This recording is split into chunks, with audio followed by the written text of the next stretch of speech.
मेरा हो मन स्वदेशी, मेरा हो तन स्वदेशी, मर जाऊं तो भी मेरा होवे कफन स्वदेशी।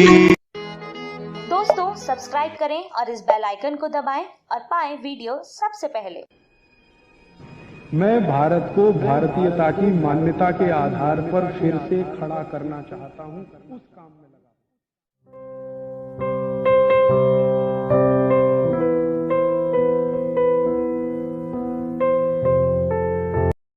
लेकिन संकेत में मैं आपसे इतना ही कहना चाहता हूं कि लोकमान्य बाल गंगाधर तिलक का सपना हो या शहीद आजम भगत सिंह का सपना हो या महात्मा गांधी का सपना हो या अरविंदो घोष का सपना हो या हमारे देश में ऊधम सिंह का सपना हो। ऊधम सिंह का सपना क्या था आप सभी जानते हैं। हमारे भारत देश में एक अंग्रेज अधिकारी बहुत कुख्यात और बहुत क्रूर आ गया था जिसका नाम था डायर। अमृतसर में उसकी पोस्टिंग हो गई थी और उसने एक रॉलेट एक्ट नाम का कानून बना दिया था जिसमें नागरिकों के मूल अधिकार पूरी तरह से खत्म होने वाले थे और नागरिकों के मूल अधिकार खत्म होकर सब कुछ हमारी आजादी जो भी थोड़ी बहुत बची हुई थी वो अंग्रेजों के पास जाने वाली थी। तो उस रॉलेट एक्ट के विरोध में 14 अप्रैल 1919 को जलियांवाला बाग में एक बड़ी सभा हुई थी जिसमें 25,000 लोग शामिल हुए थे। उस बड़ी सभा पर डायर ने अंधाधुंध गोलियां चलाई थी। आप अंदाजा लगा सकते हैं अगर आप में से किसी भाई ने और बहन ने पुलिस में नौकरी की हो या सेना में नौकरी की हो तो इस बात का अंदाजा उनको बहुत अच्छे से लगेगा। 15 मिनट के अंदर 1650 राउंड गोलियां चलाई थी डायर ने। 15 मिनट के अंदर 1650 राउंड गोलियां चली थी और 3000 से ज्यादा क्रांतिकारी वहीं तड़प तड़प के मर गए थे। आप में से जिन लोगों ने अमृतसर देखा है, जलियांवाला बाग देखा है, आपको मालूम है जलियांवाला बाग के घुसने के लिए और निकलने के लिए एक ही दरवाजा है। चारों तरफ से वो चार दीवारी से घिरा हुआ है और दरवाजा भी मुश्किल से 4, 4.5, 5 फीट का है। उस दरवाजे पर डायर ने तोप लगा दी थी आके ताकि कोई निकल के भागने ना पाए। और जलियांवाला बाग में एक कुआं है, बल्कि 2 कुएं हैं, अंधे कुएं के रूप में जाने जाते हैं। अंधाधुंध जब 1650 राउंड 1650 राउंड गोलियां चली तो जो गोलियों के शिकार हुए वो तो वहीं पे शहीद हो गए। जो बच गए उन्होंने जान बचाने के लिए कुओं में छलांग लगाई और कुआं लाशों से पट गया, मृत शरीरों से पट गया। और 15 मिनट तक अंधाधुंध गोलियां चलाकर हंसते हुए खिलखिलाते हुए डायर वहां से चला गया। रास्ते में जाते हुए अमृतसर की सड़कों के दोनों तरफ जो भी भारतीय नागरिक उसको मिला उनको गोलियां मारकर पीछे तोप के मुंह से रस्सी से बांधकर घसीट कर वो लेके गया था। इसका इनाम उसको अंग्रेजों की संसद की तरफ से मिला था, शाबाशी मिली थी, उसकी पदोन्नति हुई थी, उसका प्रमोशन हुआ था और उसको भारत से लंदन भेज दिया गया था और बड़े ओहदे पर। ऊधम सिंह उसी हत्याकांड के समय लोगों के बीच में शामिल थे और आप जानते हैं कि उनकी उम्र मुश्किल से उस समय 11-12 साल की हुआ करती थी।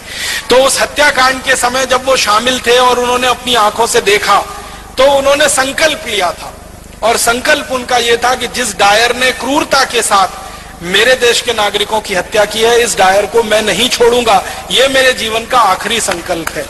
और इस संकल्प को पूरा करने के लिए आपको एक बात और मालूम है शहीद आजम ऊधम सिंह की कि घर से एकदम गरीब थे, माता पिता का साया उठ चुका था, अनाथ आश्रम में बड़े हुए थे पलकर। माता पिता साथ में नहीं थे, दोनों मर चुके थे। बड़े भाई थे, उनकी मृत्यु हो चुकी थी किसी बीमारी से। अपने परिवार में वो अकेले रह गए थे और उनके पास आर्थिक संसाधन कुछ नहीं थे। तो जब उन्होंने योजना बनाई डायर को मारने की, संकल्प पहले ले लिया और योजना बनाई तो लंदन जाना है, लंदन जाने के लिए पैसे चाहिए, पैसे कहां से आएंगे?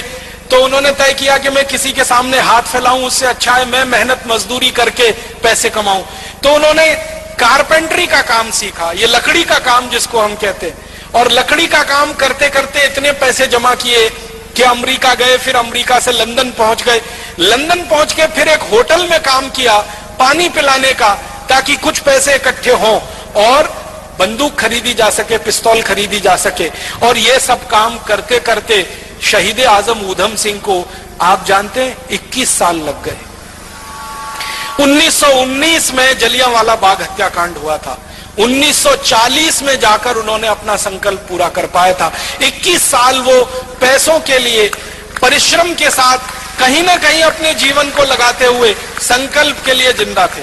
21 साल के बाद 1940 में किंगस्टन एक जगह है लंदन में, किंगस्टन पैलेस, वहां पर जब डायर का एक बड़ा कार्यक्रम हो रहा था और उसको मालाएं पहनाई जा रही थी और उसका सम्मान किया जा रहा था, उस कार्यक्रम में ऊधम सिंह पहुंचे थे और अपनी जेब से रिवॉल्वर निकालकर तड़ातड़ 3 गोलियां मारी थी और 3 गोलियां मारकर एक ही वाक्य कहा था कि आज मैंने 21 साल पहले का मेरा संकल्प पूरा किया है और मैं अब इसके बाद 1 मिनट जिंदा नहीं रहना चाहता, 1 मिनट भी जिंदा नहीं रहना है, अब मेरे दिल की इच्छा पूरी हुई है। तो रिवॉल्वर को अंग्रेज अधिकारी के सामने जब उन्होंने सौंपा तो अंग्रेज अधिकारी के हाथ कांप रहे थे, उसको ये लगता था कि ये मुझे भी नहीं मार देगा। तो ऊधम सिंह ने कहा घबराओ मत, मेरी तुमसे कोई दुश्मनी नहीं है, मेरी तो डायर से दुश्मनी थी जिसने मेरे देश के 3000 लोगों को मारा। क्रांतिकारियों का इतना ऊंचा आदर्श कि जो संकल्प लिया है उसी की पूर्ति के लिए जीवन लगा देना है, उसमें 10 साल लगे, 15 साल लगे, 20 साल लगे, 21 साल लगे, ये शहीद आजम ऊधम सिंह से सीख।